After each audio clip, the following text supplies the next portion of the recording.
कारण हे नपुंसकलिंगी शब्द आहे, हा नाही आणि ही नाही. रूप कसं आहे नपुंसकलिंगी म्हणून हे सर्वनाम वापरलं.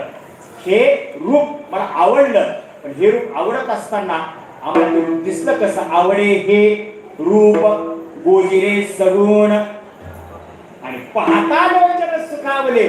ते रूप पाहिलं आणि पाहिल्याबरोबर ते डोळ्याला सुख झालं. महाराज डोळे तर जड आहे, ठीक आहे? डोळे कसे जड आहे, ठीक आहे? मग खरं काय, चेतन काय आहे? तर याच्यामध्ये आत्मतत्व आहे ना, जे जीवात्मा आहे ते चेतन आहे आणि डोळे कसे जड आहे. प्रेत मेल्यानंतर माणसाला डोळे असतात का नसतात?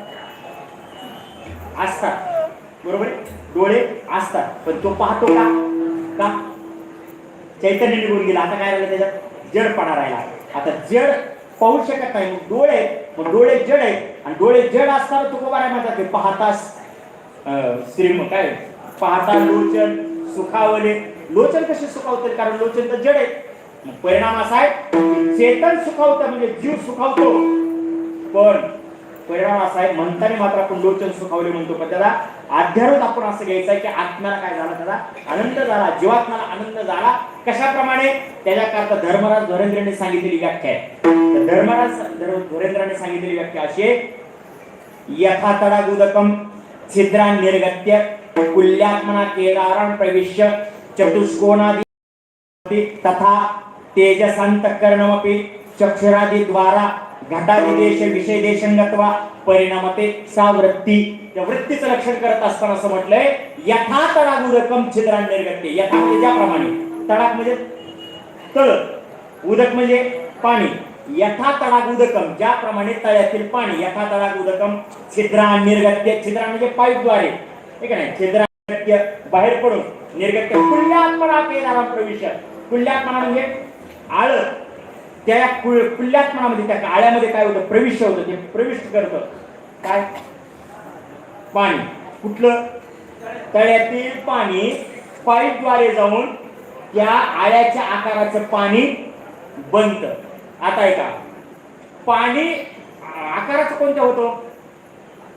चौकोनी आकाराचं पाणी होतं का गोल आकाराचं का त्रिकोणी आकाराचं? बोला.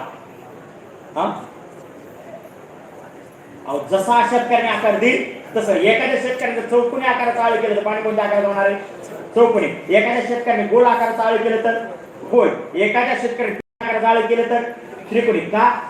कारण पाण्याला कुठलाच आकार नाही, म्हणून त्याला कुठलाही आकार धारण करता येतो. एक नियम. मग तसं त्या पाण्याने आकार धारण केला. पाण्याने आकार धारण केला, समजा लाईट गेली किंवा मोटर बंद केली, तर त्या पाईपातलं पाणी आता कुठं जाणार आहे? परत वापस मूळ जागेवर जाणार. आता हा झाला दृष्टांत आणि याला सिद्धांत दिलाय तथा. तथा तेजसांतकरणमपि चक्षुरादि द्वारा घटादिदेश विषय देशंगत्वा. तिथपर्यंत ही वृत्ती डोळ्याच्या द्वारा त्या आकारापर्यंत जाऊन पोहोचते आणि पोहोचल्याबरोबर त्या आकारा, जसं पाणी त्या आकाराचं बनतं तसं ही वृत्ती जे रूप पाहिलं त्या रूपाचा आकार ती वृत्ती धारण करते. आणि जसं मोटर बंद केल्यानंतर त्या पाईपातलं पाणी परत वापस जातं, तसं ती रूप आकार धारण केलं की तीच वृत्ती काय होते? पुन्हा डोळ्याच्या द्वारा काय होते? हृदयामध्ये स्थित होते, अंतःकरणामध्ये. आणि ते सुख कोणाला होतं? मग अंतःकरणाला होतं. कारण सुख आणि दुःख अंतःकरणाचे धर्म आहेत. आणि म्हणून महाराज सांगतात असं ते रूप आम्ही पाहिलं म्हणजे ते अंतःकरणाला आम्हाला सुखावलं. पाहता श्रीमुख सुखावले सुख डोळ्याची भूक नवले माझ्या. आता ते पाहिलं आणि ते रूप पाहिल्यामुळे पाहता लोचन सुखावले. पण महाराज आता हे जे रूप पाहिले ना, हे रूप आता आमच्या समोर असंच कायमचं उभा राहिलं पाहिजे. अभंगाचं दुसरं